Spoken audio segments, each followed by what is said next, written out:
Meus amigos, olha só isso aqui. Hoje eu trago dois vídeos pra vocês a respeito do tarifaço, né, dos Estados Unidos e esse aqui do Gustavo Gaia. Olha só isso aqui, o vídeo é curto, então vamos lá. Vocês têm que deixar o like e colocar aí Flávio 22. Lula e PT viram que fizeram merda e recuaram na prisão de Bolsonaro.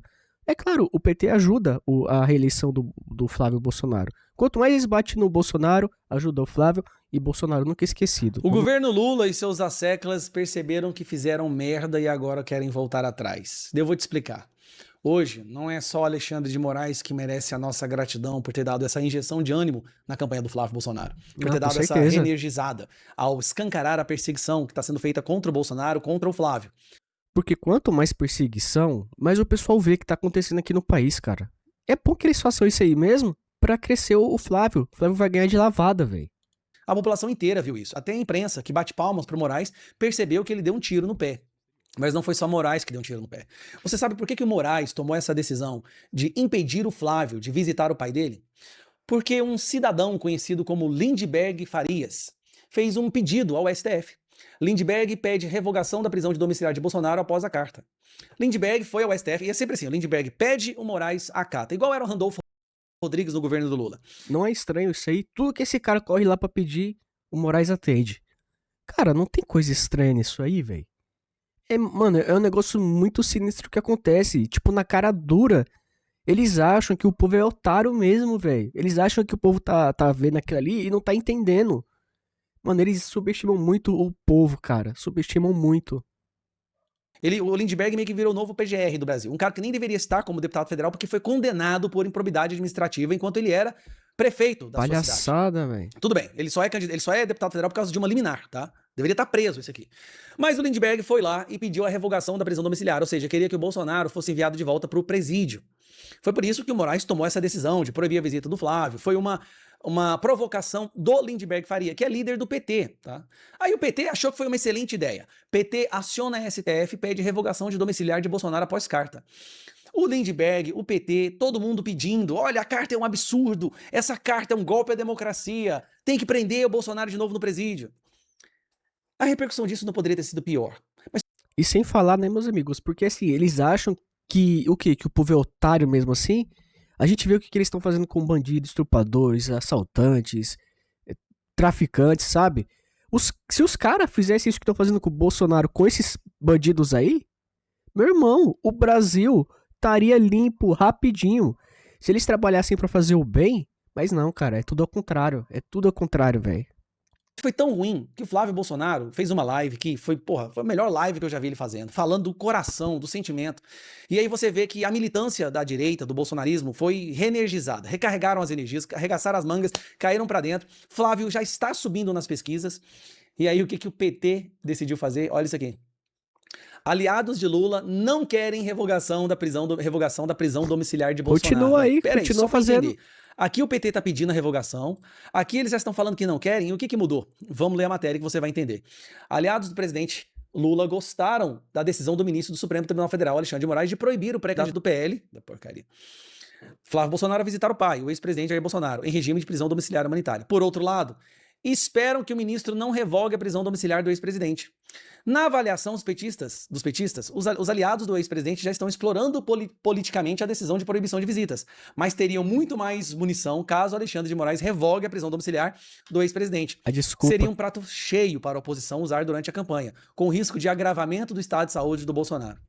A expectativa do PT é que... Até parece que esse bando de esquerdistas tá preocupado com a saúde de Bolsonaro. Até parece, né, velho? Esses caras vai perder de lavada, velho. Vai perder feio, velho. E Alexandre de Moraes fique apenas com a medida adotada em relação... Ou seja, o Alexandre de Moraes ele é o tarefeiro do PT. E o PGR é o tarefeiro do Moraes.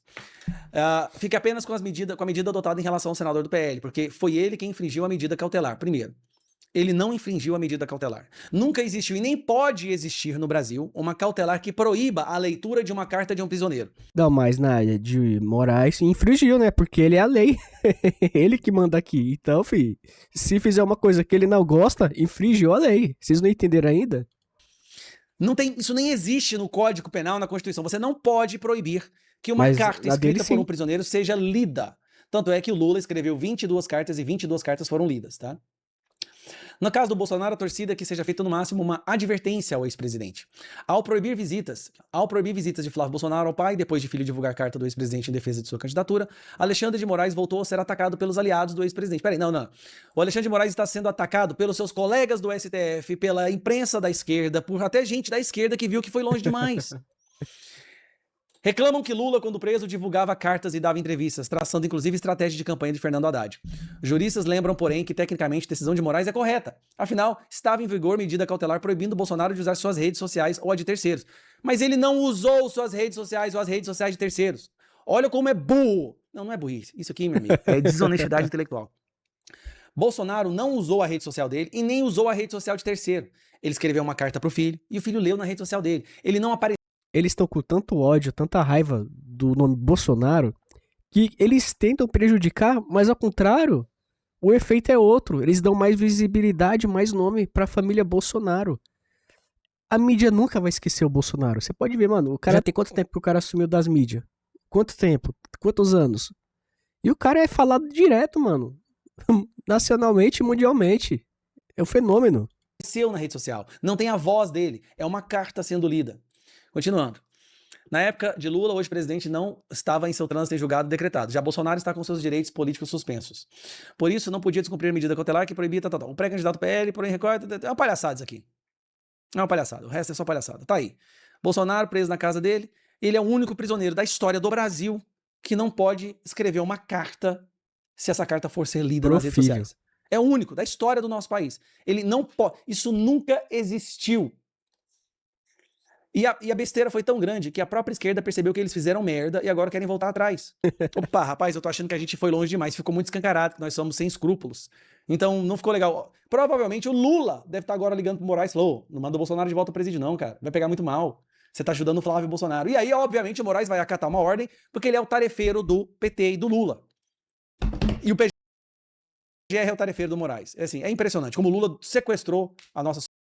Bom, meus amigos, vamos continuar aqui no segundo vídeo, mas eu quero mostrar isso aqui pra vocês verem como a militância, a mídia de esquerda é muito nojenta. É sobre o tarifaço. Trump deu a tarifa de 25 ao Brasil, né? Mas olha só o tarifaço que a China fez aqui e ninguém tá falando.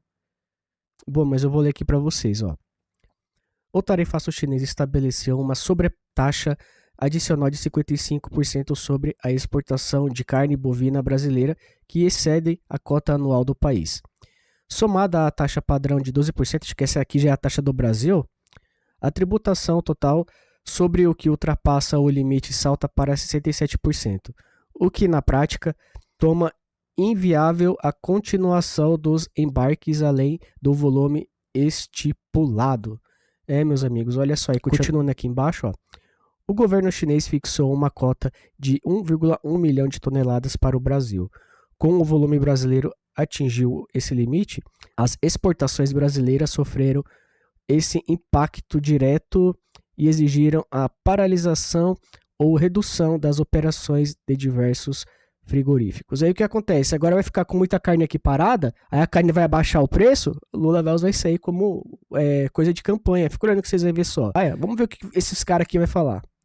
O tarifaço dos Estados Unidos contra o Brasil entra em vigor no dia 22 e deve afetar 15 bilhões de dólares em exportações brasileiras, segundo a Confederação Nacional da Indústria. Apesar da ampliação da cobrança, carne bovina, café, suco de laranja, petróleo e aeronaves civis ficaram de fora. Os setores Será que eles vão falar também da China aqui? Vai o cambal, fi. mais afetados são os de etanol, máquinas e calçados, que passam a ter uma sobretaxa de 25%. O governo dos Estados Unidos confirmou a aplicação de um novo tarifaço de 25% sobre parte dos produtos exportados pelo Brasil para o mercado norte-americano. A decisão foi oficializada pelo presidente Donald Trump, que acatou uma recomendação do escritório do representante comercial do país, que apontou supostas práticas comerciais consideradas desleais por parte do Brasil. Quem vai sentir de maneira concreta os efeitos da decisão são os consumidores americanos. Porém, por outro lado, especialista ouvido pela Itatiaia alerta que, dependendo dos impactos para algumas empresas, a população brasileira também pode sentir no bolso. A lista final dos produtos, alvo das tarifas, conta com dezenas de itens, mas... Bom, eles falam que aqui o brasileiro vai sofrer. Pode ser que sofra, mas eu acho muito difícil, porque os caras vão ficar com um frigorífico cheio de carne aí parado. os caras vão querer vender logo, então provavelmente, no meu ponto de vista, vai abaixar. O Molusco vai usar isso aí como ponto de campanha dele. E ninguém fala nada da China, né? A China fica ali quietinha, a China pode entupir a gente de taxa, mas ninguém fala nada. Inclui alguns considerados essenciais, como café e carne bovina. O professor, economista e consultor financeiro, Carlos Eduardo Costa, explica o que pode ter levado a essa decisão do governo norte-americano. Donald Trump, ele acredita na utilização das tarifas como forma até de política econômica, muito em duas direções. Numa primeira direção, para pressionar os governos a negociar, para abrir mão de algumas coisas que ele acha importante para a economia americana, etc. Ou seja, eu imponho uma tarifa ao seu país para te levar na mesa de negociação e poder impor alguma outra condição que eu queira. Um segundo aspecto. Essa é uma das jogadas de Trump mesmo. Trump tem essas manias aí. Taxa o país pro país ir negociar com ele. Aí ele reduz a taxa. Ou até tira, dependendo.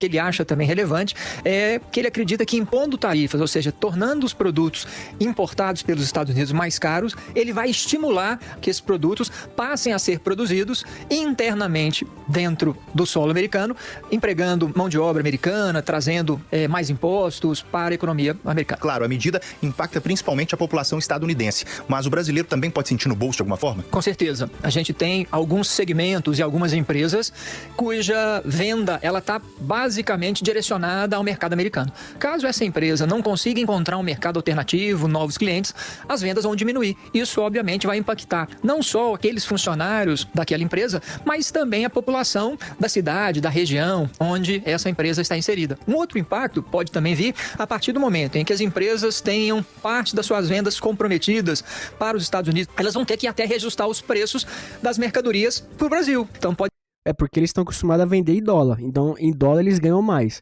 A diferença do dólar pro real, mano, é muito grande, velho. Então, eles vão tentar tirar o mínimo possível de lucro nisso aqui. Então, provavelmente faz sentido mesmo. Então, eles podem aumentar o preço. Agora, se tem vários frigoríficos, eles vão ter que fazer um preço mais baixo para poder vender, né? Vai ser caro ainda, mas provavelmente vai abaixar um pouco. E eu volto a esse ponto. O Molusco vai usar isso como ponto de campanha. Vai falar que a carne abaixou, essas coisas. Vai ter tonto que vai cair nas ideias dele. ser que a gente tenha, inclusive, aumento de preços internamente a partir do momento que essas empresas tiverem mais dificuldade para escoar sua produção. A coordenadora de facilitação de negócios internacionais da FIENG, Verônica Winter, analisa como o tarifaço deve impactar as indústrias brasileiras. O impacto principal é para os produtos que não estão na lista de isenção de nenhuma dessas duas medidas e que poderão ser afetados e ter uma diferença aí de, por exemplo, 25% em relação aos seus concorrentes. Há outros países que também enviam esses produtos para os Estados Unidos e vão estar com uma tarifa ou de 10% ou de 12% do trabalho forçado, mas não vão... Vocês acham que o Molusco vai lá querer negociar pra baixar? Eu duvido que vai, mano. E se ele mandar, vai falar pro cara falar o mínimo possível pra não ter taxa, que ele vai usar isso aqui como campanha, velho. Ai, o Trump taxou o Brasil tá quebrando por causa do Trump. Eu duvido que ele vai falar da China, velho. Dos 67% eu duvido. Tá sofrendo essa tarifa de 25%. O presidente do sistema FAENG Senar, Antônio de Salvo, destaca que o momento requer negociação e cautela. Paciência é a palavra da vez completamente. Devemos esperar mais. Vamos ver o que define. Os principais produtos estão fora, café solúvel não. Mas nós vamos lutar para que a gente tenha todos os produtos do agro fora dessa tarifa. Ao justificar a medida, o escritório do representante comercial dos Estados Unidos afirmou que políticas do governo brasileiro relacionadas ao comércio digital, PIX, combate à corrupção, etanol e ao desmatamento ilegal geram insegurança jurídica e competição desleal às empresas norte-americanas. Por outro lado, o Ministério da Fazenda avalia que o impacto das novas tarifas sobre a economia brasileira deve ser reduzido. Com colaboração de Alice Brito e Fabiano Frade. Bom, meus amigos, o link dos vídeos está aqui na descrição, tá? Peço muito like de vocês, comenta, se inscreve. Coloca a sua opinião aí, galera. O que você acha sobre esse tarifaço? A burrada que o PT fez e voltou atrás? Coloca aí pra gente ver a opinião de vocês. E se você não quiser falar nada, coloca aí, Flávio22. Até a próxima. Fui.